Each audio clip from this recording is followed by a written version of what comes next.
the result.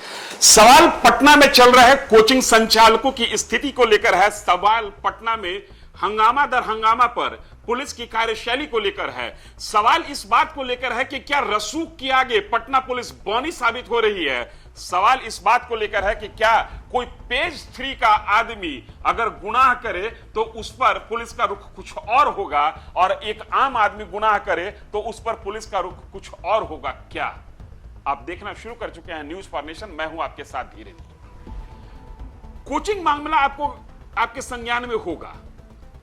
पिछले 48 घंटे से बिहार ही नहीं देश की मीडिया अगर किसी एक खबर पर सबसे ज्यादा केंद्रित है तो वो है पटना में कोचिंग संचालकों के बीच वर्चस्व की लड़ाई को लेकर। और उसमें एक नाम ऐसा है जिस नाम के आगे पूरी पटना पुलिस या ये कहिए कि बीजेपी की सरकार बौनी साबित हो रही है। दो कोचिंग संचालकों के बीच में झगड़ा होता है। एक का नाम है खान सर, फैजल खान नाम है, लेकिन कोविड के दौर से कुछ ऐसा ड्रामेटिकली वो पढ़ाना शुरू किए जिसके कारण वो खान सर के नाम से प्रसिद्ध हो गए। और दूसरे का नाम है रोशन आनंद। वर्चस्व को लेकर लड़ाई है, व्यापार को बढ़ाने को लेकर लड़ाई थी। पत्थर चला, गोली भी चली, फिर गोली नहीं चली, फिर बाद में पता चला कि जी नहीं गोली चली। पत्थर जिस व्यक्ति ने चलाया उस व्यक्ति के आका को गिरफ्तार किया गया है, जबकि उसका यह स्टेटमेंट नहीं है कि मैंने रोशन आनंद के कहने पर पत्थर चलाया है। लेकिन जिस व्यक्ति ने गोली चलाई, जिसने पुलिस को बयान दिया कि मैंने फैजल खान उर्फ खान सर के कहने पर गोली चलाई है, खान सर ने कहा कि हां गोली चलाओ, जो होगा वो हम देख लेंगे, उस खान सर को पुलिस नहीं पकड़ रही है। यह दोरंगी नीति बीजेपी की सरकार के नीचे पटना पुलिस अख्तियार कर रही है। इसका फैसला आने वाले दिनों में बहुत दूर तक ये बेंचमार्क साबित हो सकता है। अब यह लड़ाई सिर्फ कोचिंग की लड़ाई नहीं रही। आम लोग कह रहे हैं, मैं इस खबर को नहीं कर रहा था अभी तक, मैं ये कोचिंग संचालकों की लड़ाई में मैं अपनी ओर से नहीं आया था, लेकिन थोड़ी देर पहले पटना के एक चाय दुकान पर मैं बैठा हुआ था और आम लोगों के बीच में यह गप चल रही थी कि एक यादव कोचिंग संचालक है जिसको बिहार पुलिस आरोप लगने के पहले गिरफ्तार कर लेती है, और एक मुस्लिम कोचिंग संचालक है जिस पर बिहार पुलिस मेहरबान है।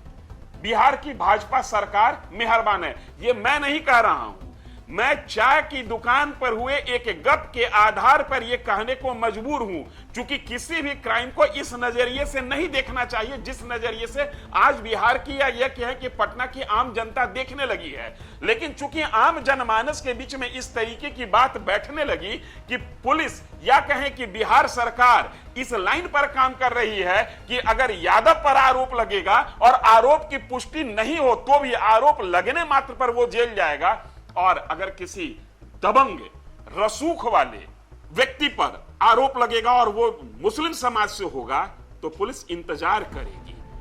हालांकि अद्यतन जानकारी यह है, अपुष्ट सूत्रों के हवाले से खबर यह है कि खान सर फैजल खान संभवतः बिहार छोड़कर निकल गए हैं।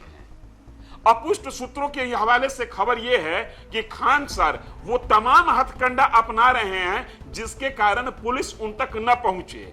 जानबूझ पर पटना की सड़क पर छात्रों को उतारा जा रहा है और एक तरीके से दो जमायत को आपस में टकराव की स्थिति पर लाने की कोशिश की जा रही है, और इस कोशिश के लिए कोई एक व्यक्ति अगर जिम्मेदार है तो उसका नाम है फैजल खान उर्फ खान सर। पुलिसिया कार्यशैली एक अपने आप में प्रश्न चिन्ह के नीचे है।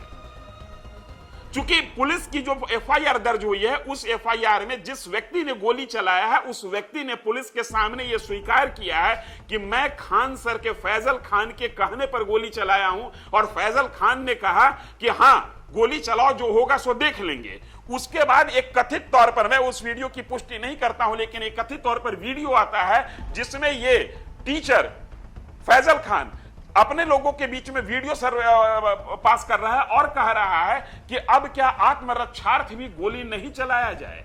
बच्चों को कह रहा है कि आप मेरे फोटो पर फूल चढ़ा दीजिए, माला चढ़ा दीजिए। एक तरीके से विक्टिम कार्ड खेलकर अपनी कोचिंग की व्यावसायिक प्रतिद्वंदिता को समाज में द्वेष पैदा करने के लिए इस तरीके से परोसने की कोशिश की जा रही है। और पटना पुलिस या ये कहें कि बीजेपी की बिहार की सरकार मूक दर्शक बनकर इन चीजों को करने दे रही है, यह अपने आप में एक बड़ा प्रश्न है। और आने वाले दिनों में अगर बिहार इन्हीं मुद्दों को लेकर अगर बिहार की सड़कों पर सामाजिक तनाव देखने को मिले तो फिर जिम्मेदार कौन होगा, यह भी तय करना अभी बाकी है।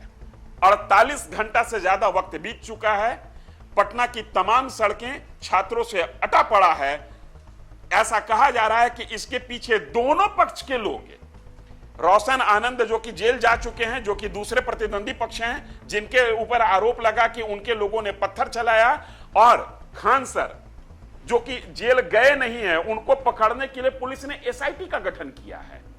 कहा जा रहा है कि फोर्स बुलाई जा रही है। कानून के हाथ कितने लंबे हैं और कितने नाजुक हैं, इसी से समझ लीजिए कि एक व्यक्ति जिसके खिलाफ एफआईआर दर्ज हो चुका है, जिसके खिलाफ उसी के अंगरक्षक ने बयान दे दिया है, उसको पकड़ने के लिए फोर्स बुलाया जा रहा है। यह कानून के हाथ लंबे और नाजुक होने के प्रमाण हैं। किस बात का इंतजार किया जा रहा है? पूरा जो छात्र कोचिंग का जो इलाका है, मुसल्लेपुर का जो इलाका है, पटना यूनिवर्सिटी का जो इलाका है, छात्रों के बीच में तनाव की स्थिति बनी हुई है। और इस स्थिति तक अगर जो सड़क पर यह स्थिति बनी है तो इसके लिए जिम्मेदार कौन है? दो शख्स या दो संस्थान, एक पटना पुलिस और दूसरा कथित तौर पर खान सर, जो अपनी व्यावसायिक प्रतिद्वंदिता को इस तरीके से सड़क पर उतार दिया, जिसके कारण आज पटना की सड़कें छात्रों से अटी पड़ी हुई है। और पुलिस के सामने अब बड़ी चुनौती यह बनी हुई कि अगर गिरफ्तारी हुई तो ऐसा ना हो कि छात्र आपस में लड़ पड़े। रोशन आनंद को गिरफ्तार करते समय तो आपने रत्ती मात्र भी नहीं सोचा था। क्यों? चाय की दुकान पर लोग चर्चा कर रहे हैं कि चूंकि रोशन आनंद यादव जाति से आता है, आपकी मजबूत भुजाएं खान सर को पकड़ने से कांप रही है। ऐसा मैं नहीं कह रहा हूं, यह पटना की सड़क पर घूमने वाला हर व्यक्ति कह रहा है कि चूंकि फैजल खान के सरनेम में खान शब्द जुड़ा हुआ है, इसलिए पटना पुलिस वहां तक पहुंचने से डरती है। वैसे जो लोग पटना पुलिस की कार्यशैली को जानते हैं, जो पटना पुलिस के कार्यशैली को समझते हैं, वो कह रहे हैं कि रात तक का इंतजार कीजिए, रात तक में पटना पुलिस एक्शन में आएगी। लेकिन हो सकता है कि रात आने के पहले ही पटना दिन के उजाले में ही खान सर अगर जो बिहार की वसुंधरा को लांग जाएं, बिहार से बाहर निकल जाएं, इनका घर उत्तर प्रदेश में पड़ता है, तब पटना पुलिस क्या करेगी? किसको जवाब देगी? एफआईआर दर्ज हुए घंटों बीत चुका है और पुलिस अभी भी वेट एंड वॉच की स्थिति में है। और सड़क पर तमाम तरीके के गॉसिप चल रहे हैं, जिस गॉसिप का लब्बो-लुआब ये है, जो मैं समझ पा रहा हूं कि लोग इस बात को समझ रहे हैं कि इस स्थिति को पैदा करने में पटना पुलिस की जिम्मेदारी सबसे ज्यादा है। और फैजल खान पटना पुलिस की इस जो कार्यशैली है उसको बखूबी अपने लिए समय मानकर कैश करा रहा है। इंतजार कीजिए, हम भी इंतजार कर रहे हैं। नजर बनाए हुए हैं इस पूरी घटनाक्रम पर, नजर बनाए हुए हैं पटना की जनता की गॉसिप पर, और नजर बनाए हुए हैं खान सर की एक्टिविटी पर। पल पल का अपडेट आपसे साझा करते रहेंगे। फिर भी हमारी अपील यह है आपसे कि किसी भी अफवाह में ना आए और पुलिस को अपना काम जिम्मेदारी से करने दें। छात्रों से भी हमारी अपील है कि पुलिस को अपना काम करने दें, विधि व्यवस्था को अपने हाथ में लेने की कोशिश नहीं करें। पुलिस का धैर्य जब टूट जाएगा तब हो सकता है कि आप पछताते रहेंगे। इसलिए वो स्थिति ना आए, पुलिस को अपना काम करने दीजिए और जो कानून सम्मत बातें हो उस तरीके से इस पूरे घटनाक्रम पर पुलिस एक्शन ले। हम नजर बनाए हुए तमाम एक्टिविटी पर आप नजर बनाए रखें न्यूज़ फॉर नेशन पर। धन्यवाद।